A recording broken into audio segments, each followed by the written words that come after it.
ಎಲ್ಲರಿಗೂ ನಮಸ್ಕಾರ. ಕರಾವಳಿಯ ಮೀನಿನ ರಸಕ್ಕೆ ಅದರದ್ದೇ ಆದೊಂದು ವಿಶೇಷತೆ ಇದೆ.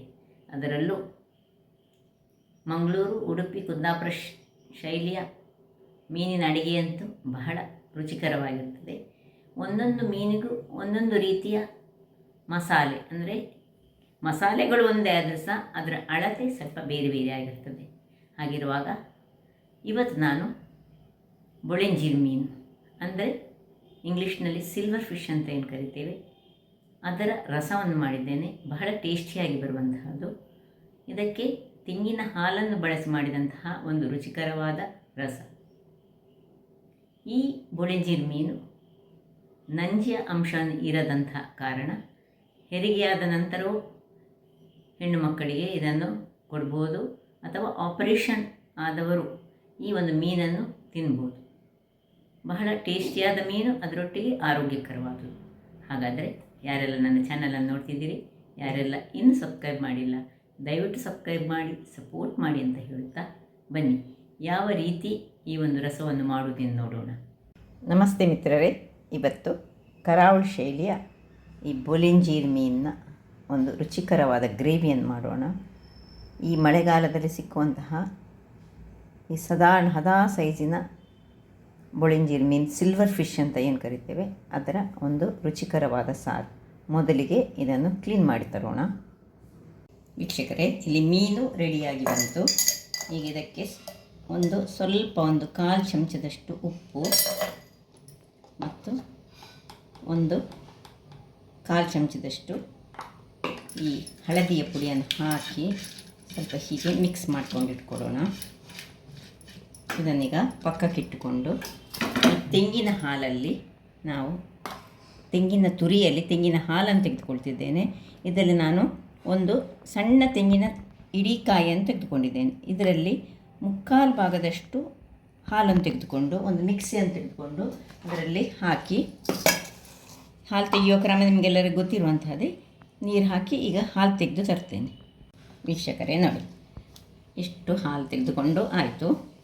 ಈಗ ಈ ಹಾಲು ತೆಗೆದಂತಹ ಮಿಕ್ಸಿಯನ್ನೇ ನಾವೀಗ ಮಸಾಲೆ ಮಾಡಲಿಕ್ಕೆ ಯೂಸ್ ಮಾಡ್ತಿದ್ದೇವೆ. ಇಷ್ಟು ಸಾಕು ನಮಗಿದು. ನನ್ನ ಹತ್ರ ಇವತ್ತಿನ ಮೀನು ಇರೋದು 300 ಗ್ರಾಮ್ಸ್ನಷ್ಟು ಮಾತ್ರ. ಸೊ ಕ್ಲೀನಾಗಿ ಇಷ್ಟಾಗುವಾಗ ಇಷ್ಟಾಗಿದೆ. ಇದನ್ನೀಗ ಅಲ್ಲಿ ಪಕ್ಕಕ್ಕೆ ಇಟ್ಕೊಳ್ತಿದ್ದೇನೆ. ಇಲ್ಲೀಗ ಒಂದು ಬಣಾಲೆಯನ್ನು ರೆಡಿ ಮಾಡ್ತಿದ್ದೇನೆ. ಅದು ಬಿಸಿ ಆಗುವಾಗ ನಿಮ್ಗೆ ಏನೆಲ್ಲ ಸಾಮಗ್ರಿಗಳು ಬೇಕಂತ ಹೇಳ್ತೇನೆ. ಒಂದು ಸಣ್ಣ ತುಂಡು, ಅಂದರೆ ಒಂದು ಸಣ್ಣ ನಿಂಬೆ ಗಾತ್ರದ ಹುಳಿ. ತುಂಬ ಲಿಂಬೆ ಬೇಡ ಇದಕ್ಕೆ, ಯಾಕೆ ದೊಡ್ಡ ಹುಳಿ ಬೇಡ. ಯಾಕೆ ಹೇಳಿದರೆ ಈ ಮೀನು ತುಂಬ ಚಪ್ಪೆ ಮೀನು ಮತ್ತು ಇದಕ್ಕೆ ತುಂಬ ಹುಳಿ ಆಗಬಾರ್ದು. ಅದರಿಂದಾಗಿ ಬಂಗುಡೆ ಬೂತಾಯಿಗೆ ಹಾಕುವಷ್ಟು ನಾವು ಹಾಕ್ಕೊಳ್ಳಿಕ್ಕಿಲ್ಲ. ಈವನ್ ಖಾರ ಸಹ ಹಾಗೆ, ಸ್ವಲ್ಪ ಖಾರ ಸಾಕಾಗ್ತದೆ. 4 ಬ್ಯಾಡ್ಗೆ ಮೆಣಸಾದರೆ 2 ಊರ ಮೆಣಸು ತೆಗೆದುಕೊಂಡಿದ್ದೇನೆ. 1/2 ಚಮಚ ಟೀ ಸ್ಪೂನ್ನಷ್ಟು ಈ ಕೊತ್ತಂಬರಿ ಬೀಜ ಆದರೆ, ಒಂದು 10 ಕಾಳಿನಷ್ಟು ಇಲ್ಲಿ ಪೆಪಕಾರ್ನ್ಸ್ ಕರಿಮೆಣಸುಂಟು, 1 ಚಮಚದಷ್ಟು ಜೀರಾ ಆದರೆ, ಒಂದು ಬೇಡ ಅರ್ಧ ಚಮಚ ಜೀರಾ ಆದರೆ, 1/4 ಚಮಚದಷ್ಟು ಸಾಸಿವೆ. ಇದರಲ್ಲಿ ಅರ್ಧ ಚಮಚದಷ್ಟು ನಾನು ಮೆಂತ್ಯ ತೆಗೆದುಕೊಂಡಿದ್ದೇನೆ. ಇದರಲ್ಲಿ 1/4 ಚಮಚದಷ್ಟು ಮೆಂತ್ಯವನ್ನು ಮಾತ್ರ ಈಗ ನಾನು ಇದಕ್ಕೆ ಹಾಕ್ಕೊಳ್ತಿದ್ದೇನೆ. ಇಲ್ಲೀಗ ಇದು ಬಿಸಿ ಆಯಿತು. ಬಿಸಿಯಾದ ಕೂಡಲೇ ಸ್ವಲ್ಪ ಎಣ್ಣೆಯನ್ನು ಹಾಕ್ಕೊಳ್ಳೋಣ. ಒಂದು ಸಣ್ಣ ಚಮಚದಲ್ಲಿ 1 ಚಮಚದಷ್ಟು ಎಣ್ಣೆ ಸಾಕು, ತುಂಬ ಎಣ್ಣೆ ಸಹ ಬೇಡ. ನಾವು ಫ್ರೈ ಮಾಡ್ಕೊಳ್ತಿದ್ದೇವೆ. ಈ ಎಲ್ಲ ಸಾಮಗ್ರಿಗಳನ್ನು ಒಟ್ಟಿಗೆ ಹಾಕ್ಕೊಳ್ಳೋಣ, ಏನು ತೊಂದರೆ ಇಲ್ಲ. ಇದರಲ್ಲಿ ಸ್ವಲ್ಪ ಮೆಂತ್ಯವನ್ನು ಮಾತ್ರ ನಾನು ತೆಗೆದಿಟ್ಕೊಳ್ತಿದ್ದೇನೆ. ಮತ್ತೆಲ್ಲವನ್ನು ಇದಕ್ಕೆ ಹಾಕ್ಕೊಂಡು ಚೆನ್ನಾಗಿ ಸಣ್ಣ ಉರಿಯಲ್ಲಿ ಇದನ್ನು ಫ್ರೈ ಮಾಡ್ಕೊಳ್ತಿದ್ದೇನೆ. ಸೊ ಇದು ನೋಡಿ, ಹದಾ ಉರಿಯಲ್ಲಿ. ಹುಳಿ ಬೇಡ, ಹುಳಿಯನ್ನು ತೆಗೆದಿಟ್ಕೊಳ್ಳೋಣ, ಹುಳಿಯನ್ನು ಬದಿಟ್ಬಿಟ್ಕೊಳ್ಳೋಣ. ಈಗ ಇದು ಚೆನ್ನಾಗಿ ಫ್ರೈ ಆಗುವಾಗ ಇದಕ್ಕೆ 1 ಎಳೆಯಷ್ಟು, ಇದು ಆಪ್ಷನಲ್, ನೀವು ಬೇಕಿದ್ರೆ ಮಾತ್ರ ಹಾಕ್ಕೊಳ್ಬೋದು. ಕೆಲವರು ಹೇಳ್ತಾರೆ ಮೀನಿಗೆ ನೀವು ಹಾಕ್ಕೊಳ್ತೀರಿ. ಇಲ್ಲ, ನಾವು ಮುಂಚಿನಿಂದ ಸಹ ನಮ್ಮ ಹಿರಿಯರು ಮಾಡ್ತಿದ್ದ ಹಾಗೆ ಮಾಡೋದು. ಸ್ವಲ್ಪ ಒಗ್ಗರಣೆ ಸೊಪ್ಪನ್ನು ನಾವು ಹಾಕ್ಕೊಳ್ತೇವೆ. ಸ್ವಲ್ಪ ಈ ರೀತಿ ಘಮ ಬರುವವರೆಗೆ ನಾವು ಹುರಿದುಕೊಳ್ಳೋಣ. ಸೊ ಸಾಕು. ಇಷ್ಟಾಗುವಾಗ ಮೆಣಸು ಉಬ್ಬಿ ಬಂದರೆ ಸಾಕು ನಮಗೆ. ವೀಕ್ಷಕರೇ, ಇಲ್ಲಿ ನೋಡಿ, ಮೆಣಸು ಉಬ್ಬಿ ಬಂತು. ಉಬ್ಬಿ ಬಂದ ಮೇಲೆ ಇಲ್ಲಿ ತೆಂಗಿನ ತುರಿ, ತುಂಬ ತೆಂಗಿನ ತುರಿ ಇಲ್ಲ, ಕೇವಲ 1 ಚಮಚದಷ್ಟು ತೆಂಗಿನ ತುರಿ. ಮೆಣಸು ಉಬ್ಬಿ ಬಂದ ಮೇಲೆ ಮತ್ತು ಈ ಸಾಸಿವೆ ನೋಡಿ, ಪಟ ಹೇಳೋದು ಕೇಳ್ತದೆ ನಿಮಗೆ. ಇನ್ನು 4-5 ಸಣ್ಣದಾದ್ದರಿಂದಾಗಿ 4-5 ಹಾಕ್ಕೊಳ್ತಿದ್ದೇನೆ. ತುಂಬ ಬೆಳ್ಳುಳ್ಳಿ ಸಹ ಬೇಡ, ಇನ್ನು ಚೂರು ಒಂದು ಅರ್ಧ ಚಮಚದಷ್ಟು ಹಳದಿಯ ಪುಡಿ ಇಷ್ಟನ್ನು ಹಾಕಿ ಆಫ್ ಮಾಡ್ಕೊಳ್ತಿದ್ದೇನೆ. ಸಾಕು. ಇಷ್ಟಾಗುವಾಗ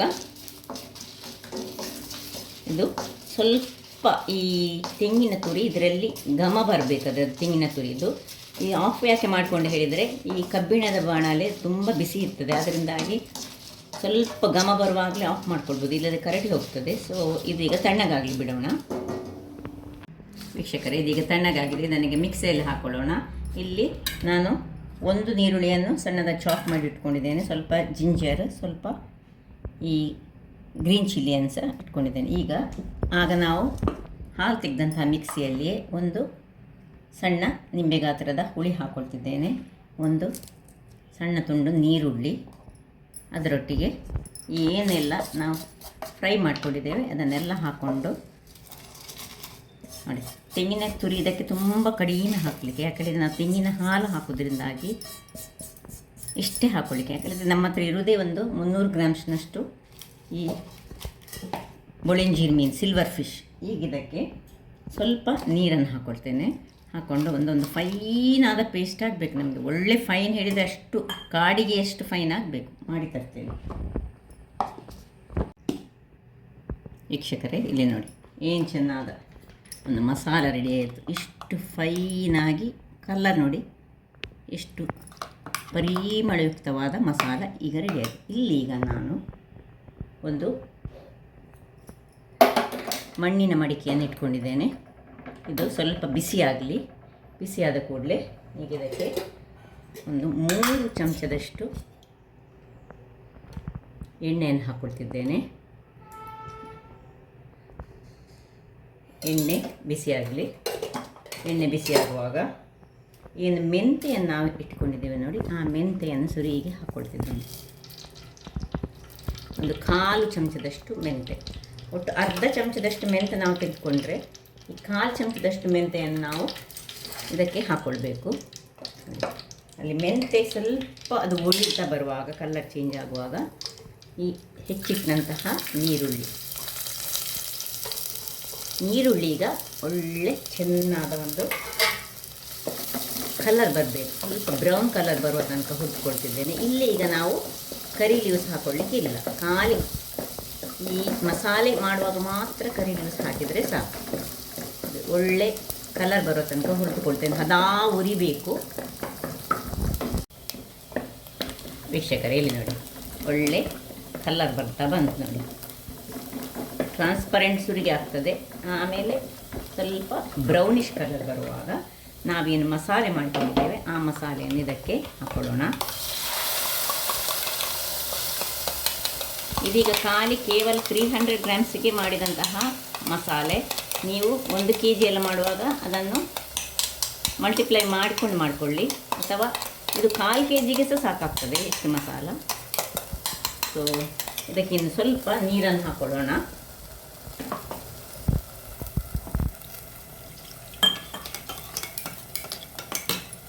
ನೀರನ್ನು ಹಾಕ್ಕೊಂಡು ಈಗ ಉಪ್ಪನ್ನು ಹಾಕ್ಕೊಳ್ಳಿಕೊಂಡು, ನೀರು ಸಾಕಾಗಲಿಲ್ಲ, 1-1.5 ಲೋಟದಷ್ಟಾದರೂ ನೀರು ಬೇಕಾಗ್ತದೆ. ತುಂಬ ನೀರು ಸಾಕಬಾರ್ದು. ಸೊ ನೋಡಿಕೊಂಡು ನೀರು ಹಾಕ್ಕೊಂಡ್ರೆ ಒಮ್ಮೆ ನೋಡಿಕೊಂಡು ಒಮ್ಮೆ ಕಲಾಡಿಸ್ಕೊಂಡು ಪರಿಮಳ ಅಂತ ಆ ಮೆಂತೆ ಬಿದ್ದ ಕೂಡಲೇ ಅದರ ಒಂದು ಪರಿಮಳ ಈ ಸಿಲ್ವರ್ ಫಿಶ್, ಬೊಳೆಂಜೀರ್ ಫಿಶ್ಶಿಗೆ ಇದೇ ರೀತಿಯಾಗಿ ಮಾಡಬೇಕು. ಇದನ್ನು ಸ್ವಲ್ಪ ನೀರು ಹಾಕ್ಕೊಳ್ತಿದ್ದೇನೆ. ಮತ್ತು ದಪ್ಪವಾದ ಈ ರಸವನ್ನು ಇಟ್ಕೊಳ್ಬೇಕು ನೋಡಿ, ಈ ರೀತಿ ಬೇಕು. ಈಗ ಇದಕ್ಕೆ ನಾನು ಕಲ್ಲುಪ್ಪನ್ನು ಹಾಕ್ಕೊಳ್ತಿದ್ದೇನೆ. ರುಚಿಗೆ ತಕ್ಕಷ್ಟು ಉಪ್ಪು ನೋಡ್ಕೊಂಡು ಹಾಕ್ಕೊಂಡ್ರೆ ಆಯಿತು. ಯಾಕೆ ಹೇಳಿದರೆ ಮೀನಿಗೆ ಸಹ ನಾವು ಸ್ವಲ್ಪ ಉಪ್ಪನ್ನು ಹಾಕ್ಕೊಂಡಿದ್ದೇವೆ. ಸೊ ಈಗ ಅದನ್ನು ಚೆನ್ನಾಗಿ ಒಮ್ಮೆ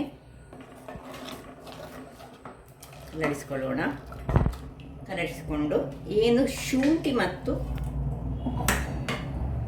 ಕಾಯಿ ಮೆಣಸು ಇಟ್ಕೊಂಡಿದ್ದೇವೆ ಅದನ್ನು ಕಟ್ ಮಾಡಿದ ಚಾಪ್ಡ್ ಇದನ್ನು ಹಾಕ್ಕೊಂಡು ಇನ್ನೊಮ್ಮೆ ಚೆನ್ನಾಗಿ ತಿರುಗಿಸಿ, ಸ್ವಲ್ಪ ದಪ್ಪ ಕಾಣ್ತಾ ಉಂಟು ನನಗೆ, ಚೂರು ನೀರು ಹಾಕ್ಕೊಳ್ತಿದ್ದೇನೆ. ಇನ್ನು ಮುಚ್ಚಳವನ್ನು ಮುಚ್ಚಿಕೊಂಡು ನಾವು ಇದನ್ನು ಕುದಿ ತೆಗೆಸಿಕೊಳ್ಳೋಣ. ವೀಕ್ಷಕರೇ, ಇಲ್ಲಿ ನೋಡಿ ಒಂದು 5 ನಿಮಿಷ ಒಳ್ಳೆ ಕುದ್ದಿದೆ. ಹೀಗೆ ದಪ್ಪ ಇರಬೇಕು, ಮಸಾಲೆ ಹೇಳಿದೆ ನೋಡಿ, ಇಷ್ಟು ದಪ್ಪದಲ್ಲಿ ಬರಬೇಕು, ತುಂಬ ನೀರು ಹಾಕ್ಕೊಳ್ಳಿಕ್ಕಿಲ್ಲ. ಸೊ ನೋಡಿ, ಒಂದು ಕುದಿ ಬಂದ ಮೇಲೆ, ಒಂದು ಒಳ್ಳೆ ಕುದಿ, 2-3 ಕುದಿ, ಈಗ ಈ ತೆಂಗಿನ ಹಾಲು ಇದನ್ನು ಹಾಕ್ಕೊಳ್ಳೋದು. ಹಾಕ್ಕೊಂಡು ಮೀನು ಮಾತ್ರ ಕೊನೆಗೆ ಹಾಕ್ಕೊಳ್ಲಿಕ್ಕೆ, ಇದರ ತೆಂಗಿನ ಹಾಲಿನ ಒಂದು ಕುದಿ ಈಗ ಬರಬೇಕು. ನೋಡಿ ಕಲ್ಲರ್ ನೋಡಿ ಅಂತ ಹೇಗೆ ಬಂದಿದೆ ನೋಡಿ, ಈ ರೀತಿ ಬರಬೇಕು. ಈ ರೀತಿ ಈ ಒಂದು ಸಿಲ್ವರ್ ಫಿಶ್ನ ರಸ ಇದೇ ರೀತಿ. ಈಗ ಇಲ್ಲಿ ಚೆಕ್ ಮಾಡಿಕೊಳ್ಳಿ, ಉಪ್ಪು ಕಡಿಮೆ ಇದ್ದರೆ ಉಪ್ಪು ಸ್ವಲ್ಪ ಹಾಕ್ಕೊಳ್ಳಿ, ಚೂರು ಹಾಕ್ಕೊಳ್ಳಿ. ಯಾಕೆ ಹೇಳಿದರೆ ಇದೀಗ ಒಂದು ಕುದಿ ಬರಲಿಕ್ಕೆ ಇದನ್ನು ಬಿಡೋಣ. ವೀಕ್ಷಕರೇ, ಇಲ್ಲಿ ನೋಡಿ ಒಳ್ಳೆ ಕುದಿ ಬಂತು, ಒಂದು ಕುದಿ ಸಾಕು. ಇಲ್ಲಿ ಮೀನು ಸಹ ಹಳದಿ ಹಾಕಿ ಉಪ್ಪು ಹಾಕಿ ರೆಡಿಯಾಗಿ ಉಂಟು. ಈಗ ಇದನ್ನು ಒಂದೊಂದಾಗಿ ಇದಕ್ಕೆ ಹೀಗೆ ಹಾಕ್ಕೊಳ್ಳೋಣ.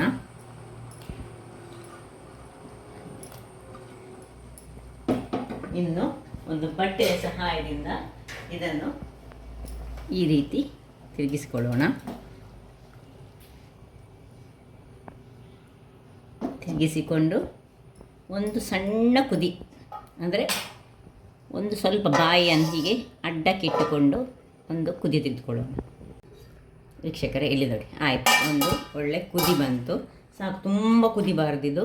ನೋಡಿ ಇಷ್ಟ ಆಗುವಾಗ ನೋಡಿ, ಇಲ್ಲಿ ನೋಡಿಕೊಳ್ಳಿ, ನೋಡಿ ಮೀನು ಬೆಂದಿತ್ತು ನೋಡಿ, ಏನು ಚೆನ್ನಾಗಿ ಬಂತು ನೋಡಿ. ಈಗ ಇದನ್ನು ಆಫ್ ಮಾಡಿಕೊಂಡು ಸರ್ವ್ ಮಾಡೋಣ. ಈಗ ಅನ್ನದೊಟ್ಟಿಗಂತೂ ಬಹಳ ಸೂಪರ್ ಕಾಂಬಿನೇಷನ್. ಸೊ ಒಂದು ಮೀನು ಯಾವಾಗಲೂ ಏನು ಹೇಳಿದರೆ ಮಾಡಿ ಒಂದು ಅರ್ಧ ಗಂಟೆಯ ಅಥವಾ 1 ಗಂಟೆಯ ನಂತರ ತಿಂದರೆ ಬಹಳ ಚೆನ್ನಾಗಿ ಬರೋದು ಅದರ ರಸ, ಅಥವಾ ಒಂದು ಅರ್ಧ ದಿವಸ ಇಟ್ಟು ತಿಂದರೆ ಸಹ ಬಹಳ ಒಳ್ಳೆಯದು. ಸೊ ನೋಡಿದಿರಲ್ಲ, ನಿಮಗೆ ರಸ ನೋಡುವಾಗಲೇ ಗೊತ್ತಾಗ್ಬೋದು ಯಾವ ರೀತಿಯಲ್ಲಿ ಬಂದಿದೆ ಅಂತ. ಸಹ ಮೀನುಗಳು ನೋಡಿ ಹೆಚ್ಚು ಬೇಯಬಾರ್ದು, ಹೆಚ್ಚು ಬೆಂದರೆ ಅದು ಒಡೆದು ಹೋಗ್ತದೆ. ಸೊ ಈ ಒಂದು ನಾವು ಸೌಟು ಹಾಕುವಾಗ ಸಹ ಹಾಗೆ ಸಣ್ಣದು, ಇದು ನಾನು ಸ್ವಲ್ಪ ದೊಡ್ಡದಾಯಿತು ಸೌಟು, ಈ ರೀತಿಯಾಗಿ ಬರಬೇಕು. ನೋಡಿದ್ರಲ್ಲ ಏನು ಚೆನ್ನಾದ ಒಂದು ರಸ ರೆಡಿಯಾಗಿದೆ. ಇದರೊಟ್ಟಿಗೆ ದೋಸೆ ತಿನ್ಬೋದು ಅಥವಾ ಇಡ್ಲಿ ತಿನ್ಬೋದು. ಹೆಚ್ಚಾಗಿ ಇದು ನಂಜಿಲ್ಲದ ಮೀನಾದ್ದರಿಂದಾಗಿ ಬಾಣಂತಿಯರಿಗೆ ಸಹ ಇದನ್ನು ಹೆಚ್ಚಾಗಿ ಮಾಡಿಕೊಡ್ತಾರೆ. ಹಾಗಾದರೆ ನನ್ನ ಈ ಕುಕಿಂಗ್ ಚಾನಲ್ ನಿಮಗೆ ಇಷ್ಟ ಆದರೆ ಬೋಳೂರು ಸುವರ್ಣ ಚಾನಲನ್ನು ಲೈಕ್ ಮಾಡಿ, ಶೇರ್ ಮಾಡಿ ಹಾಗೂ ಸಬ್ಸ್ಕ್ರೈಬ್ ಮಾಡಿ, ಹಾಗೂ ನನ್ನ ಇನ್ಸ್ಟಾಗ್ರಾಮ್ ಪೇಜನ್ನು ಫಾಲೋ ಮಾಡಿ. ಧನ್ಯವಾದಗಳು.